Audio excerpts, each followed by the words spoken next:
یہ جو گلگت بلتستان کا جو ایک آپ پولیٹیکل سیاسی جو سیناریو ہے 94 سے 2015 اور اب جو 2020 کے الیکشن ہونے جا رہے ہیں، اس میں بیسیکلی ہوا یہ ہے کہ وفاق میں جو بھی حکومت آئی ہے اسی کی حکومت جی بی کے اندر بنی ہے۔ تو اس سے لوگوں میں عام تاثر یہ ہے کہ وفاق میں جو بھی حکومت ہوتی ہے وہ گلگت بلتستان کے اندر اس کی حکومت اسٹیبلش ہو جاتی ہے۔ 94 میں وفاق میں بینظیر کی حکومت تھی، پیپلز پارٹی، پھر گلگت بلتستان میں بھی پیپلز پارٹی، پیر کرمل شاہ ڈپٹی چیف ایگزیکٹو۔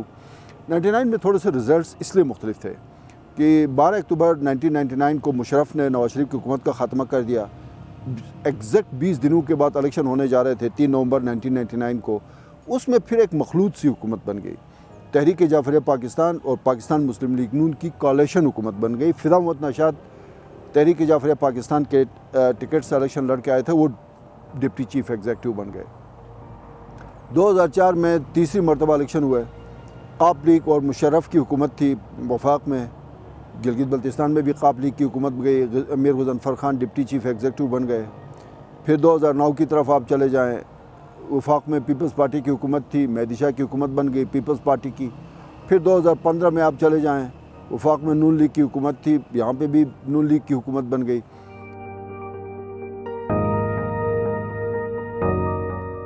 2020 کا رزلٹ ڈسکس کیوں ہو رہا ہے اور بہت زیادہ اس کے اوپر آوازیں کیوں اٹھ رہی ہیں کہ یہ ٹرانسپیرنٹ ہونا چاہیے، فری ہونے چاہیے یا الیکشنز فیئر ہونے چاہیے؟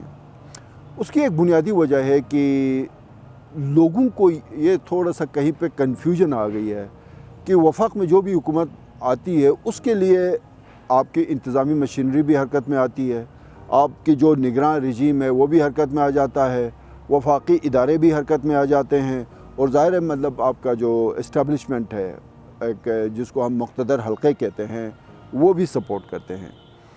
اس لیے اس دفعہ جو ہے لوگوں تمام سیاسی پارٹیوں کا، مذہبی پارٹیوں کا بہت زیادہ پریشر ہے کہ الیکشن میں کسی قسم کی کوئی مداخلت نہیں ہونی چاہیے۔ اور میں بحیثیت جرنلسٹ 94 سے الیکشنز کو مانیٹر کر رہا ہوں، اس دفعہ میں دیکھ رہا ہوں کہ وہ مداخلت بہت حد تک کم ہو گئی ہے۔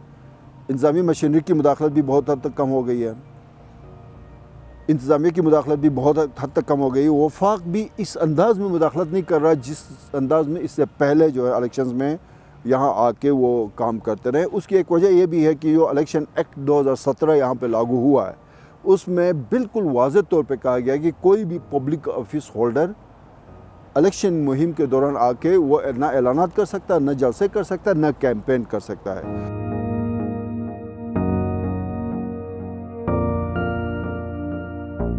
گلگت بلتستان کو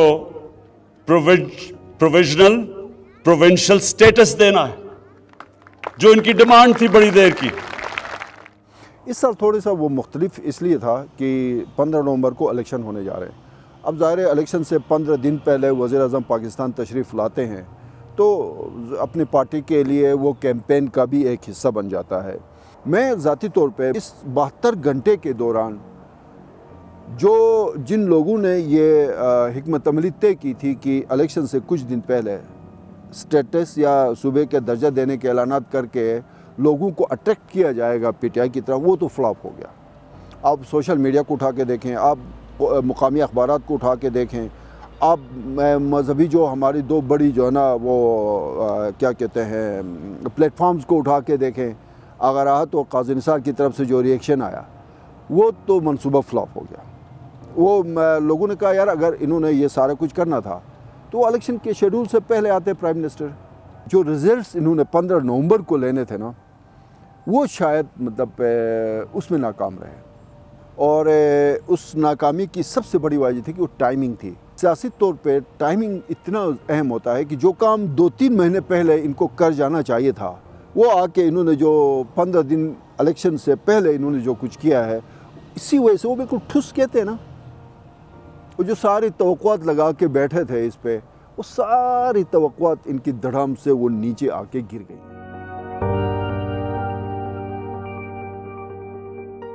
اب جو علی امین گنڈاپور آ کے یہاں بیٹھے ہوئے اس پہ بہت زیادہ تنقید ہو رہی ہے، دھرنے ہو رہے ہیں چیف الیکشن کمشنر کو کے دفتر کے باہر۔ اب گورنر ہاؤس کا گھیراؤ کی بات کی جا رہی ہے کیونکہ علی امین گنڈاپور گورنر ہاؤس میں رہائش پذیر ہیں، پریشر بہت ہے۔ تو اس لیے اس کا جو رزلٹ بھی آئے گا نا وہ پچھلے جو الیکشنز تھے ان سے تھوڑا سا مختلف آئے گا. یہ ایکسپیکٹڈ نہیں ہوگا.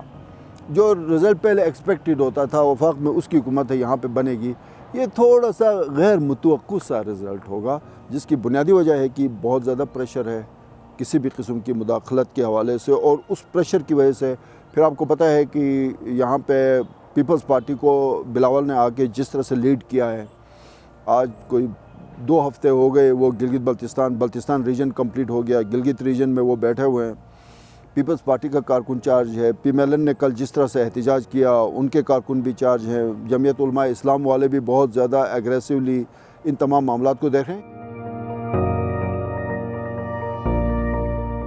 حکومت اور مقتدر حلقے یہ دیکھ رہے ہیں چونکہ ہندوستان کا میڈیا فوکس ہے جی بی کے اوپر. اگر الیکشن ریزلٹس کے اوپر کل یہاں کوئی احتجاج ہو جاتا ہے تو اس کو ہندوستان کو جو میڈیا ہے نا وہ بہت نگیٹیولی ڈسپلے کرے گا. وہ یہی دکھائے گا, اب وہاں ہندوستان کی اربوں کی آبادی ہے, ان کو تو نہیں پتہ ہے وہاں پہ ایشو کیا ہے, وہ یہ دکھائے گا کہ یہ پاکستان کے خلاف سڑکوں پہ نکل آئے ہیں. سو اس لیے بہت سارے حلقے محتاط ہیں, اور ان کا محتاط رہنا ہی ریاست کے لیے بہت بہتر ہے.